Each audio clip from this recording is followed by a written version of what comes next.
Hello guys, അപ്പോൾ ഇന്നത്തെ വീഡിയോയിൽ ഞാൻ ഇതുവരെ ചെയ്ത ജേർണലിംഗ് ആണ് കാണിക്കാൻ പോകുന്നത്. ഈ ഒരു ബ്ലൂ കളർ ജേർണൽ ഞാൻ മീഷോന്ന് വാങ്ങിയിട്ട് ജേർണൽ കിറ്റിലുണ്ടായിരുന്നതാണ്. ഇതായിരുന്നു ഞാൻ ഫസ്റ്റ് ചെയ്തൊരു ജേർണൽ. കുറച്ച് കവായി സ്റ്റിക്കേഴ്സൊക്കെ വെച്ചിട്ട് ചെയ്തതായിരുന്നു. അന്ന് എനിക്ക് ജേർണലിങ്ങിനെ പറ്റി വലിയ ഐഡിയ ഒന്നും ഇല്ലായിരുന്നു. ഇതും ഇതേപോലെ തന്നെ കുറച്ച് റാൻഡമായിട്ട് സ്റ്റിക്കേഴ്സ് പേസ്റ്റ് ചെയ്തിട്ട് ചെയ്തൊരു ജേർണലായിരുന്നു.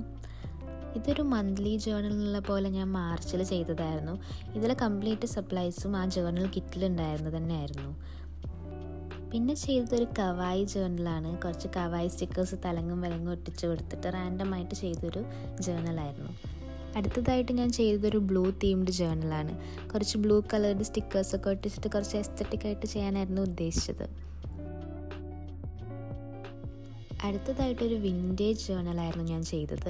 ഇതെൻ്റെ ആദ്യത്തെ വിൻറ്റേജ് ജേർണലായിരുന്നു. ഇത് ഞാൻ ഒരുപാട് ഇഷ്ടപ്പെട്ട് ചെയ്തൊരു ജേർണലായിരുന്നു.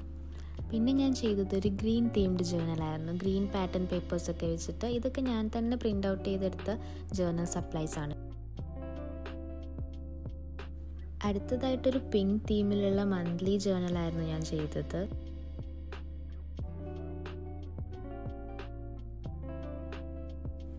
അടുത്തതായിട്ടൊരു കോഫി തീമുള്ള ജേർണൽ ചെയ്യണമെന്നായിരുന്നു ഞാൻ വിചാരിച്ചത്. പക്ഷെ അത് ചെയ്തു വന്നപ്പോൾ ഒരു വിൻറ്റേജ് ടച്ചുള്ളൊരു ജേർണലായി. ആൻഡ് ലാസ്റ്റായിട്ട് വൺ ഓഫ് മൈ ഫേവറേറ്റ് ജേർണലാണിത്. ഇത് വാൻ ഗോഗിൻ്റെ സ്റ്റാറി നൈറ്റിൽ നിന്നുള്ള പെയിൻറ്റിങ് വെച്ചിട്ട് ചെയ്തതാണ്. അപ്പോൾ അത്രയേ ഉള്ളൂ. നിങ്ങൾക്കിതിൽ ഏത് ജേർണലാണ് ഇഷ്ടമായെന്ന് കമൻറ്റ് ചെയ്യൂ. താങ്ക്